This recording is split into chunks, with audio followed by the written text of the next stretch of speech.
start game, and the 2 is for end game. If we print, I have added the backslash. Okay. So there are two options.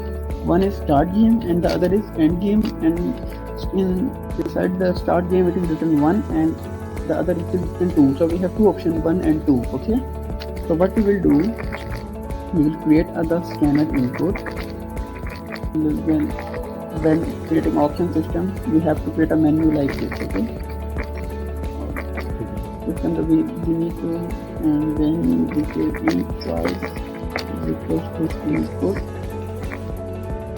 dot next int. Okay. Now, how switch case works? Like we have the scanner input, and we are taking input from user, and the input can be one to start game. Whenever it clicks 1, we print the game started, and whenever it print 2, we print the game has ended. Okay. So what we do, instead of using if else, we write switch, and inside the switch I'm going to pass the choice. And for each choice we have case. Now these are some reserved words. For each choice, if the user press 1, then what we will do is simply print game started, and if the user press 2, and for all the other cases we use default like invalid input. So whenever we are creating a project, we have to deal with menu. Okay, like whenever you create an option system, there will be like list products, add products, view products, and make bid.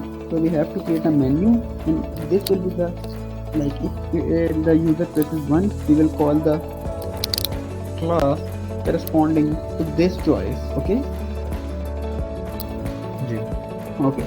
Now let's run the program and let's write input 1. Okay. It prints game has started and ended. The reason behind printing all these stuff is that whenever we are using switch case statement, after each case we have to provide a keyword which is break. Break means if this case occurs, then don't move to the other one. Okay. If this one occurs, and then don't move to the other, and the last. Okay. Now if you see, if I press 1, it will only print game ended. Okay. If I press 2, game ended, and on 1 it printed game started, and on 2 it printed game ended, and any other integer like 5, it will say invalid input. This is how switch case works.